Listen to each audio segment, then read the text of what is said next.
I want to start out though with a takeaway from Jeff Immelt. Someone asked him, what's the most important thing to getting promoted in your career? And I thought he said a very profound thing. He said, focus on what you're doing now as if you'll be doing it forever. Because most people are chasing after the next thing. They're distracted, and you will distinguish yourself from everyone else who is not focusing on that. And when you can focus like that, you are seen as excellent. How many of you have had a big brother who was protective, affectionate, but could take you, to the side and say, sis, stop it, stop it, stop it, stop it. It's never work, it'll never work, but no, stop it. And you accept it because it's just filled with love. How many have had that experience? Isn't that true? Isn't that special? And so I coach mainly women executives, and that's what they say. You're like the big brother we always wanted. I share that with you because I think if you can identify with being the big sister that everyone wanted, or the gifted younger sister that the family wants to promote, I think if you can start to absorb and identify with that identity, it's much easier than, should I be aggressive like a man? Should I be soft like a woman? Should I be feminine? Should I be masculine? It's all too confusing. But that's a very special thing, to be that big sister that everyone wanted. Something I also want to bring up is that a little bit about neurobiology. How many of you, have gone into a room and there's mostly men, and how they're acting is appalling.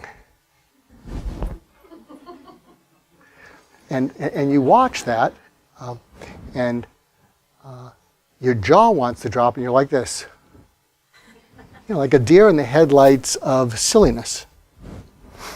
Well, a little backstory on men and our makeup.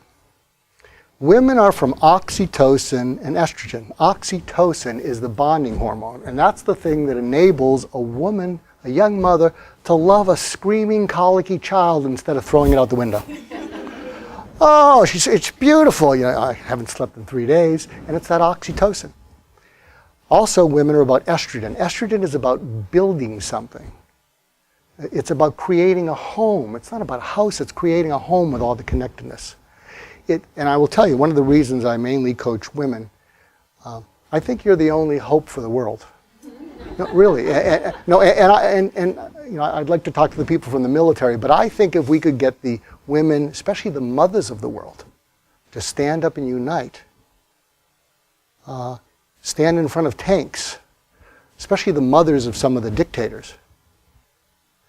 With the internet, I think it's possible. I think women could stop war in the world, especially mothers.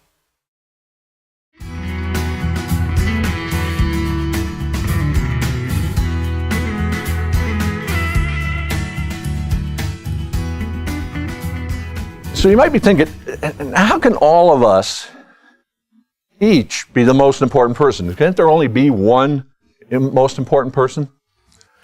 No. And the reason is because each and every one of you has something to offer the world. Imagine that you're back at your office. Except you're not at your office because you're here today. Your chair is empty.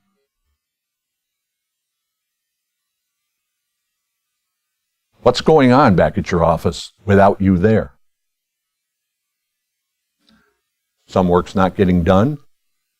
Some of the people you work with are having to shoulder a little additional burden to do some of your work because they can't afford to go a day and not get done. Perhaps the boss hires a temp, although most of you, I think, are at a level in your company where a temp really isn't, a viable solution. But it is for some people in some roles.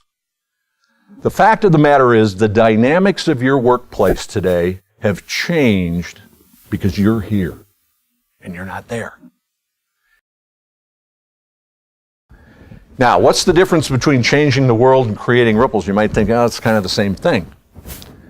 The difference is, if you change the world, that can happen as quickly as today. If you create ripples, as Florence Nightingale did, she created ripples in the lake of life. Even though she's been dead now 102 years, she was the founder of the nursing profession. There are thousands of people today who work in a profession thanks to her.